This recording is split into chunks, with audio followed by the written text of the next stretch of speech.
நீங்க யோசிச்சு பாருங்க, எவ்வளவு பெரிய கட்சியுடைய தலைவரா இருந்தாலும் கட்சியுடைய பொதுச் செயலாளருக்கு 10 நாள் கெடு விதிக்க முடியுமா? அது ரொம்ப ஜாஸ்தி. அப்ப இதெல்லாம் எதை காட்டுது? அடுத்து உட்கட்சியிலேயே வந்து இபிஎஸ்க்கு நெருக்கடியை கொடுக்கணும். இபிஎஸ் நெருக்கடியிலேயே வச்சிருக்கணும். அது இடி மூலமா இருக்குமா? தெரியாது நமக்கு. சிபிஐ மூலமா இருக்குமா? தெரியாது நமக்கு. ஆனா அரசியல் ரீதியாக கொடுக்குறாங்களா? வெளிப்படையா தெரியுது. கொடுக்குறாங்க அத அப்படின்னு சொல்லி தெரியுது. அப்ப இதையெல்லாம் மீறி இபிஎஸ் வந்து நான் தான் கட்சி, நானே தொடக்கம், நானே முடிவு, நான் உரைப்பதுதான் கட்சியின் தீர்ப்பு அப்படின்னு அவர் உட்கார்ந்துருக்காரு. இந்த நிலைமையில இன்னொரு இதையும் ஆரம்பிச்சாங்க. I still believe Vijay is a creation of BJP. அவரையும் வச்சிருக்காங்க. இப்ப விஜய் கட்சிக்கும் ஏடிஎம்கேயும் சேர்ந்து ஆட்சியை பிடிக்க முடியுற வாய்ப்பு இருக்குன்னு சொல்லி பிஜேபி நினைச்சா, பிஜேபியே ஏடிஎம்கே ஆசீர்வாதம் பண்ணி அனுப்பி வச்சிருவாங்க.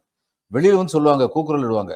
ஆஹா, இதுக்கு வந்து கூட்டணிக்கு துரோகம் செய்து விட்டார் இபிஎஸ்ல கூக்குரல் விடுவாங்க. ஆனா அவங்களுக்கு வந்து 10 சீட் கிடைக்கிறது 2 சீட் கிடைச்சாலும் அதை பத்தி கவலை இல்லை. ஏன்னா இபிஎஸும் விஜயும் சேர்ந்து ஆட்சியை பிடிச்சிட்டாங்கன்னா அந்த ஆட்சி இவங்க ஆட்சி தானே, எதுக்கு கவலைப்படணும்? அடுத்து அந்த ஆட்சியில வந்து ஒரு ஓவர் நைட்ல வந்து அத்தனை பேர் அந்த ஆட்சியில் உள்ள எம்எல்ஏ அத்தனை பேர் வந்து பிஜேபிக்கு வந்தால் அதிசயப்பட வேண்டியது இல்லையே. 2 பேர் கொண்ட கட்சி திடீர்னு 128 பேர் கொண்ட கட்சி ஆயிருமே. அதுக்கு உதாரணம் இருக்கு. ஒரு நார்த் ஈஸ்டர்ன் ஸ்டேட்ல எலெக்ஷன் நடந்த போது பிஜேபி ஒரு இடம் கூட வாங்கல. ஆனா எந்த கட்சி மெஜாரிட்டி ஆச்சோ அந்த கட்சி உறுப்பினர்கள் அத்தனை பேர் அப்படி போய் பிஜேபியில சேர்ந்துட்டாங்க. அது பிஜேபி ஆட்சி ஆயிடுச்சு. இந்த மாதிரியான சித்து வேலைகளில் திறந்தவர்கள் பிஜேபியினர். எந்த ஒரு கட்சியுமே வந்து ஒரு மாநிலத்துல வளரணும், ஆட்சியை பிடிக்கணும் அப்படின்னு ஆசைப்படுறதுல எந்த தவறும் கிடையாது. அதுதான் பாலிடிக்ஸ், அதுதான் அரசியல்.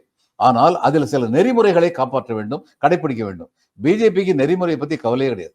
எந்த ரவுடித்தனம் வேணாலும் பண்ணலாம், எந்த அயோக்கியத்தனம் வேணாலும் பண்ணலாம், யார் முதல் வேணாலும் குத்தலாம், அதுல எந்த தவறும் இல்லை. சாணக்கியன் சொன்னது, வழிமுறைகளை பற்றி கவலைப்படாதீர்கள், முடிவை பற்றி தான் கவலைப்பட வேண்டும். The end justifies the means. அதுதான் பண்ணிட்டு இருக்காங்க. இன்னைக்கும் அங்க நடக்குது. இன்னைக்கு தமிழ்நாட்டில் நடக்கிற போராட்டம் எல்லாம் இதுதான். இவங்களுடைய எண்ணம் எல்லாம் என்னன்னா, எதையாவது பண்ணி திமுகவை இறக்கிடணும். ஆட்சியிலிருந்து இறக்கிட்டா அது அவங்களுடைய ஃபைனல் எய்ம் கிடையாது. திமுக ஆட்சியில் இறக்குனதுக்கு அப்புறம் நம்ம வந்து அங்க வந்து நுழையணும், தமிழ்நாட்டில் ஆட்சியை பிடிக்கணும், அது அவங்க ஃபைனல் எய்ம் கிடையாது. தமிழ்நாட்டில் அந்த திராவிடம் பேசுறாங்க, அந்த கொள்கைகள் இருக்கு, அந்த அடிப்படை கொள்கைகளை நிறுத்து போக வைத்துவிட வேண்டும். இதுதான் இவங்களுடைய அடிப்படை கொள்கை.